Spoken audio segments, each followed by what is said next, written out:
I have excavated through the dirt of the internet to find 7 genuinely useful free apps to help you grow your YouTube channel that are a must-have for any aspiring creator, and it's not a bunch of AI garbage. What's the most important thing about a thumbnail? Is it the colors, the composition, the objects in the thumbnail, the picture quality? Nope, it's none of those things. It's simply, does this thumbnail stand out compared to the other ones I can see, and does it make me want to watch the video? To that end, the best thing you can do is test your thumbnail against other thumbnails on YouTube before you publish the video to see how it looks on people's feed. This simple Chrome extension preview lets you test live on the YouTube homepage your thumbnail and title and channel name versus the rest of your feed, which is great because assuming you're subscribed to your competitors, you can directly compare your thumbnails against theirs. However, this app is pretty limited, so if you want a more comprehensive thumbnail tester which can test what thumbnails look like on desktop, mobile, and in search results, then there is a paid-for service called Test My Thumbnails which works wonders. Or if you want me to rate your thumbnails, comment "look" below and I'll have a look at your latest videos and message you my thoughts. If you've ever thought to yourself, man, I'd love to change the ad placement on all of my videos, but fuck, that's too much effort. Introducing the YouTube ad placer. Instead of placing ads on the timeline one by one, you can simply set a default interval and press start, and the app will auto-populate your entire video timeline, saving you a lot of time. Now, to really optimize ad placements, you should still curate them strategically along the timeline, for example in natural pauses and transitions between sections of each video to avoid disrupting the flow. Two immediately off-putting features for any YouTube video are poor audio and video quality. Successful YouTubers fix this with things like fancy microphones and acoustic room treatment.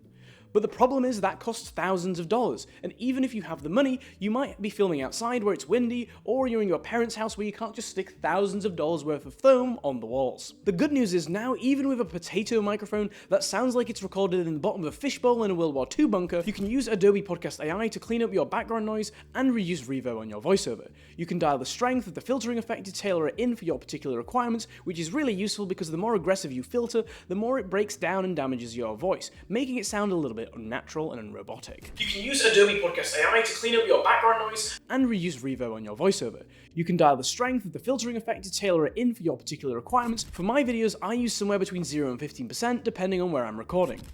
You know when you look at your YouTube viewer source data and there's that 0.2% external figure that you always ignore? Have you ever looked at that in more detail to see what's happening? Well, I did that for this channel, and what I found shocked me. The most popular video on the channel had 10% external views, and when I zoomed in I realized that over 80% of those were from Pinterest. That's over 50,000 views and $180 of revenue that I did zero work for. Some random person had posted the thumbnail and linked to the video and lots of people had clicked on it. So you might think, it must have been a really popular poster on Pinterest to generate that much traffic, right? But you'd be wrong, because I did some digging and found the original posters, and they had 30 followers each. This tells me that if you have an image or thumbnail that translates well to being a standalone visual post, or that spikes intrigue, you can convert those eyeballs into YouTube views. So if your channel meets that criteria, start posting and linking your videos on Pinterest, and DM me on Instagram your results. Tags, aka metadata for YouTube videos, are only relevant in two circumstances: when your channel is brand new and there's no viewer data for YouTube to use to recommend your videos, and two, when you're niching down to a very specific topic, for example, how to fix a HP Omen monitor. This is highly specific, and the only people watching that video are the ones searching that specific phrase. Therefore, tags on this are very powerful for driving views from search both on YouTube and from other platforms like Google. That's why you need YouTube tags, which reveals every tag your competitors have used in each of their videos, which you can strategically take inspiration from and try to show YouTube similar metadata to your competition, meaning YouTube is more likely to recommend your videos to the same types of viewers. Creative people usually have too many ideas bubbling around in their heads to properly envision and focus on one at a time.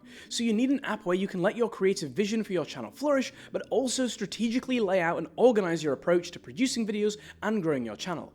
Enter Milanote. It has templates for all kinds of content production formats, and best of all, it has a YouTube channel plan template, where at the inception of your channel, you can plan your vision, strategy, and approach through things like visual brainstorming, target audience, video topics, scheduling, and set some aspirational channel targets that you can tick off as you go. This gives you clarity when you're getting started and helps reduce that overwhelming feeling that there are so many components to running a successful YouTube channel.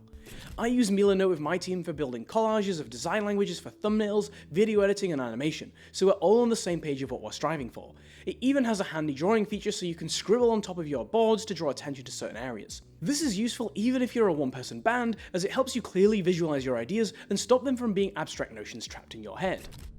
One of the best ways to go viral on YouTube today is trend hopping, and one of the best ways to know what is trending is not going to the trending page, because that's almost definitely artificially created by YouTube. In fact, the best way is to look at recently uploaded videos in your niche and use a tool like ViewStats to track the video's performance. This lets you accurately track the video curve over the lifetime of the video, so you know whether that video is still gaining popularity, which gives you a good indication on whether you should make a video similar to that or not. If you want a proven way of growing your YouTube channel faster, then watch this video next.